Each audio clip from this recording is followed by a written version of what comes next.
ایک عورت کہتی ہے کہ میرا خاوند کسی وجہ سے لمبی مدت کے لیے غائب ہو گیا۔ اس وقت میں ایک کم عمر بچی کی ماں بھی تھی، جبکہ میرا ضعیف باپ بھی ہمارے ساتھ رہتا تھا اور مفلسی اپنی انتہا کو تھی، اور اکثر اوقات ہمارے گھر میں کھانے کے لیے کچھ بھی نہیں ہوتا تھا۔ اگر دوپہر کو کچھ کھا لیتے تو رات کو بھوکا سونا پڑتا تھا۔ ہم ہر حال میں اللہ تعالیٰ کا شکر ادا کرتے تھے۔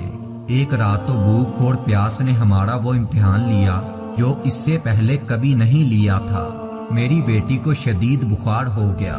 بچی کے بخار اور بھوک سے ہماری یہ حالت ہو گئی کہ میں اپنی اور اپنے والد کی بھوک بھول ہی گئی۔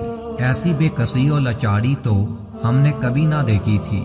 بے قراری حد سے بڑی تو مجھے اللہ تعالیٰ کا یہ قول یاد آ گیا، بھلا کون بے قرار کی التجا قبول کرتا ہے جب وہ اس سے دعا کرتا ہے، اور کون اس کی تکلیف کو دور کرتا ہے۔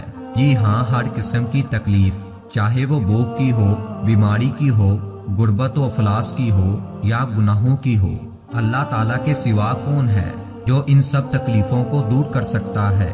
یہ سب سوچ کر میں اٹھی اور جا کر وضو کیا اور واپس آ کر بچی کے ماتھے پر پانی سے بھیگی ہوئی پٹی رکھی اور اللہ کے حضور نماز کے لیے کھڑی ہو گئی۔ مختصر نماز پڑھنے کے بعد ہاتھ اٹھا کر بچی کے لیے دعا کی، اس کے ماتھے سے پٹی اتار کر دوبارہ پانی سے بھگو کر رکھ دی اور ایک بار پھر نماز کے لیے کھڑی ہو گئی۔ نماز کے بعد ایک بار پھر بارگاہ الہی میں دعا کے لیے ہاتھ اٹھائے۔ دعا سے فارغ ہونے پر پانی کی پٹی تبدیل کی اور دوبارہ نماز کے لیے کھڑی ہو گئی۔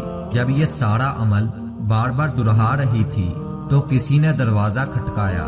اس حیرت کے ساتھ، بھلا رات کے اس پہر کون آ سکتا ہے؟ میرے والد نے پوچھا کہ کون ہے، اور جواب آیا کہ میں ڈاکٹر ہوں۔ میں اور میرے والد ہم دونوں ایک دوسرے کو حیرت سے دیکھ رہے تھے کہ اس کو کس نے بلایا ہے۔ میرے والد نے جا کر دروازہ کھولا۔ ڈاکٹر نے آتے ہی پوچھا کہ مریضہ کدھر ہے، اور ہم نے سادگی سے بچی کی طرف اشارہ کر دیا۔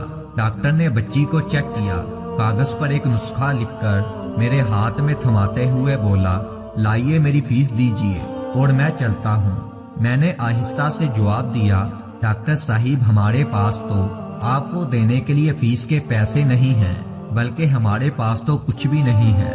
میرا یہ جواب سنتے ہی ڈاکٹر اپنا بیگ اٹھا کر غصے سے تقریباً داڑتے ہوئے بولا کہ اگر فیس دینے کے لیے پیسے نہیں تھے تو مجھے آدھی رات کو فون کر کے کیوں بلایا تھا؟ کیوں مجھے اس طرح بے آرام کیا ہے؟ ڈاکٹر کے منہ سے ٹیلی فون کا سن کر مجھے لگا کہ ڈاکٹر غلطی سے ہمارے گھر آ گیا ہے۔ میں نے ہمت کرتے ہوئے جواب دیا، ہم نے آپ کو ٹیلی فون کر کے نہیں بلایا، ہمارے پاس تو ٹیلی فون ہے ہی نہیں۔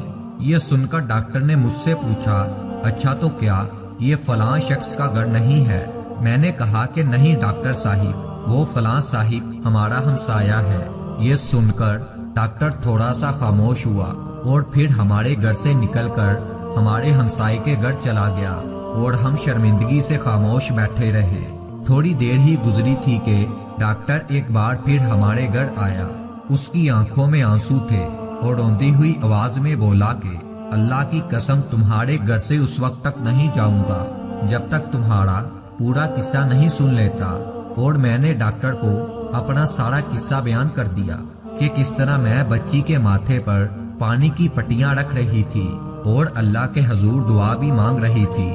ڈاکٹر جلدی سے اٹھ کر باہر چلا گیا اور کچھ دیر کے بعد ہم سب کے لیے رات کو کھانا، بچی کے لیے ادویات، گھریلو ضروریات کے سامان کے ساتھ لوٹا۔ ساتھ ہی اس نے ہمیں بتایا کہ میری طرف سے ہر مہینے کی ایک تنخواہ ہمیں اس وقت تک ملتی رہے گی جب تک اللہ تعالیٰ چاہے گا۔ جی ہاں دوستو، یہ اللہ پر بھروسے کی کہانی ہے۔ صرف یاد دہانی کے لیے اللہ تعالیٰ کی ذات پر اس سے بھی بڑے بھروسے کی کہانی سنیے کہ جب سیدنا موسیٰ علیہ السلام اپنے تعاقب میں آنے والے دشمنوں سے خوف زدہ جان بچاتے ہوئے اہل مدین کی طرف پہنچے اور کنویں پر کھڑی دو لڑکیوں کے ریوڑ کو پانی پلا چکے تو انہوں نے کوئی معاوضہ طلب نہیں کیا تھا، حالانکہ اس وقت وہ بھوک سے بے حال تھے۔ انہوں نے بقول قرآن مجید صرف اتنا کہا تھا، پروردگار میں اس کا محتاج ہوں کہ تو مجھ پر اپنی نعمت نازل فرمائے۔